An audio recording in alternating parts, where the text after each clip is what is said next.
प्रजातंत्र प्रचार समिति आनुकूल्य एक पाठचक्र प्रजातंत्र सम्मिलनी कक्ष आयोजन कर अवसर में जीएसटी 2.0 विषयवस्तु पर आलोचना कर वर्तमान परिस्थिति भारत सरकार द्वारा साधारण लोकंकर जीवन यापन प्रणाली में सुधार आनी से क्रय कर शक्ति उन्नति आने भारतर अर्थनैतिक अभिवृद्धि घटाइबा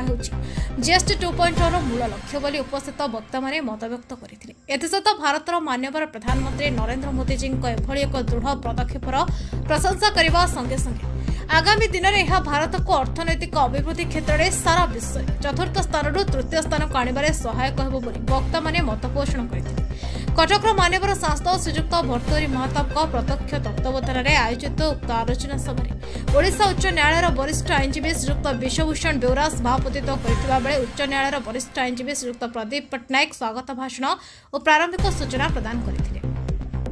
सम्मानित वक्ता भाव में सामग्री सेवकर न्यायाधिकरण जीएसटी सभ्य श्रीयुक्त आनंद शतपथी और चार्टर्ड अकाउंटेंट श्रीयुक्त कृष्णा कन्हैया बजरिया जोग देथिले। परिशेष में डॉक्टर अभिरंजन साहू समस्त अतिथि मानकर सदैव उपस्थित धन्यवाद अर्पण करथिले। उक्त आलोचना चक्र समस्त कार्यक्रम को सुचारू रूपे परिचालना करिबारे सहायता करथिले। आयोजक तथा संयोजक श्रीयुक्त संतोष कुमार पति। कटक अफसर अलींग रिपोर्ट आवाज ओडिशा।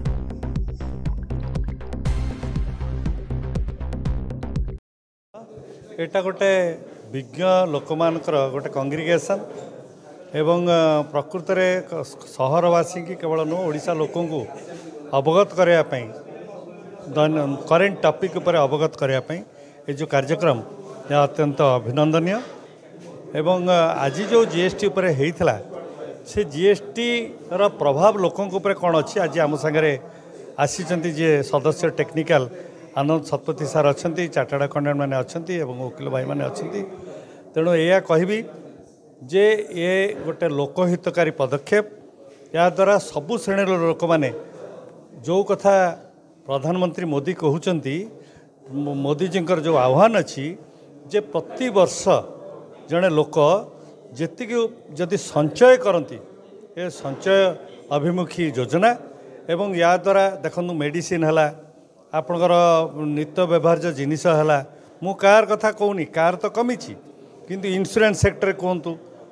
भारत वर्ष रेकर्ड करिछि जे इंश्योरेंस सेक्टर रे बर्तमान हेल्थ इंश्योरेंस जीवन बीमा जो जीएसटी छाड़ कले या द्वारा भारत वर्ष रे ऐतिहासिक पदक्षेप बर्तमान कौन मु अमेरिका कथा कहूँ अमेरिका रे प्रथम जीवाक हेले से माने निज हाथरू पैसा खर्च करके इंश्योरेंस करती एवं सेठी मध्य विभिन्न प्रकार टैक्स रही किंतु बहुत कथा अच्छी जमती कि आपण वर्तमान कर्म नियुक्ति करने क्षेत्र में जमती मुझे कहली जोटा कंडेनसर जो मैंने सब करेंगे 3टी एजेंसी सहित ओडिशा सरकार करिसेंती चुक्तिबद्ध होइसेंती एवं से कंडेनसर जो मैंने करेंगे आज 76,000 कोटी टंकार से ऑर्डर पाई सारे एवं ओडिशा रे या द्वारा बहुत लोग नियुक्ति पाइबे एवं ठीक से भाव में आपण ये कथा इंश्योरेंस सेक्टर कथा कहली आपणकर ये कथा कहतु कौन जे परमाणु कथा कहतु जे जो भारत वर्ष रे जो 27,600 लाख कोटी टंका जो 100टा देश को ये जिनस नाला 100 देश को आज्ञा बर्तमान परमाणु सप्लाई करुच्ची भारत जो प्रोडक्ट हूँ सब नंबर 1 एवं आमर इज्जत को टर्निश करने आम इज्जत को कमे देवाई भारत मुंड टेक न चलू तेणु यही उद्देश्य रखिक माने अमेरिका गवर्नमेंट विभिन्न समय तारीफ बढ़ाऊँ किंतु आपण चिंता करंतु लोक जितेबाला साधारण लोक भयभीत थिले जे अमेरिका गवर्नमेंट तारीफ बढ़ेले एवं या द्वारा ओडिशा रे एवं भारत वर्ष रे आमे सब बहुत मरीजा बहुत पैसा बढ़ीज आम खाइबा पाइबानी ये सब आशंका भितर किंतु जीएसटी को जो भाई भाव में जो बोल्ड स्टेप नहीं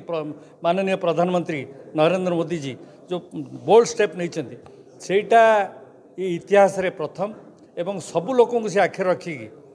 धनी दरिद्र निम्न मध्यवित्त परिवार लोक समस्त को से आखि आगे रखिकी ये जो लागू कर 22 तारीख टू यह अस्वीकार्य एवं एथिपाई सबू लोक सबू क्षेत्र में निज निजर पांठी बढ़ाई पारे संचय बढ़ाई पारे निज निजर काम करें कारण सी कौटी लेबर कस्ट कमे ना कौटी मजूरी कमे ना दरमा कमे ना किंतु आपण जो नित्य व्यवहार्य जिनस जो सब प्रत्येक दिन व्यवहार करते ता उपरे आपण जो फायदा पाइबे से फायदाटा को पॉजिटिव सेंस रे व्यवहार करने तांकर आह्वान अच्छी एवं निश्चित भाव आम भावुँ समस्ते या द्वारा उपकृत हे। धन्यवाद। ये जो GST 2.0 एड़ा हूँ बेसिकली आमर यहाँ मेजर रिफॉर्म नहले कौन सरकार आज जाए एत वर्ष भितर एकाथर को एकाकालीन ड्रास्टिक रेट रिडक्शन करना यार केवल गोटे आ दुईटा रीजन या रोच मोर बुझिया भितर जे अल्टीमेटली लोकंकर किछिटा सेविंग्स हो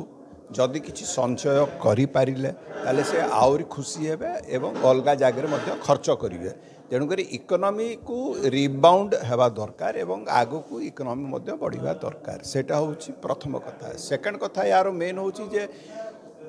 सबु दिनिया काम रे सबु दिनिया खर्चांत जेतिकी होछि सबुथिरे आमर GST पैसा जदि किछि किछि किछि किछि कमी जाउछि GST टैक्स कमी जाउछि तेणुक आमर सेविंग्सटा बढ़िबो सेविंग्सटा बढ़िले आम अलग अलग जगह चाहिए आम खर्च करूँ। आमर इंटरनेशनल पोजीशन जहाँ भी अच्छी बर्तमान भारतर होची इंटरनेशनल रे 4th पोजीशन सेटा आगुरु आउरी बहुत तळकु थिला एवं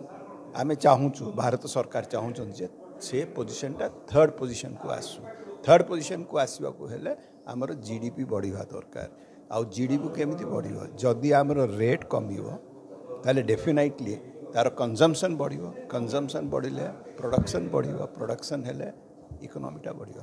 GDP जदि बढ़िला आमर ताले आगामी 4 वर्ष 5 वर्ष कि 6 वर्ष अनुमान करा जाउची जे एटा विश्वर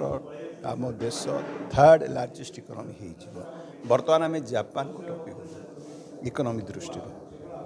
अमेरिका पर चाइना जर्मनी इंडिया तापर जापान भारत जदि 4th पोजीशन को आसगला तेणुक डेफिनेटली इच्छा करिवो जे आम 3rd पोजीशन को जाऊ यार देखो आज आमर प्रजातंत्र पाठचक्र बर्तमान आमर GST 2.2.0 उपर एक आलोचना विषय वस्तु रखा जाइथला एथिरे आमर मान्यवर आमर एडवोकेट महोदय प्रदीप सार एवं GST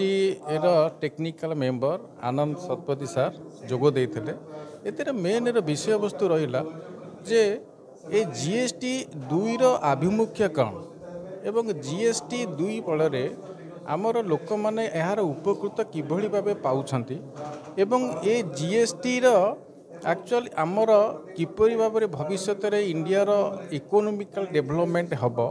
टैक्स बेस्ड स्ट्रक्चरटा किभली उन्नतीकरण हो पार लोक मैंने किभली एजुकेशन पाइबे एवं साधारण लोक मैंने यार उपकृत केमिति हेबे तारी उपरे गोटे आलोचना चक्र करा जाइथला आ एथिरे आमर जो माने थिले उपदेष्टा माने एमाने बहुत सहयोग करथिले एवं समस्तकर आमर जो आनंद सार आम कहले जे GST रा स्ट्रक्चरल बेस कौन थिला GST 1 रा रूपरेखा कौन थिला एवं आमर माननीय प्रधानमंत्री केमिति देशर इकोनॉमिकल डेवलपमेंट हब ताकू आखि आगे रखिकी ए GST 2 केमिति आरंभ करथिले जुलाई सेप्टेम्बर 22 पर जदि समस्ते कंज्यूमर यार फायदा पाइबे एवं सही विषय रे एटा आलोचना करा जाय।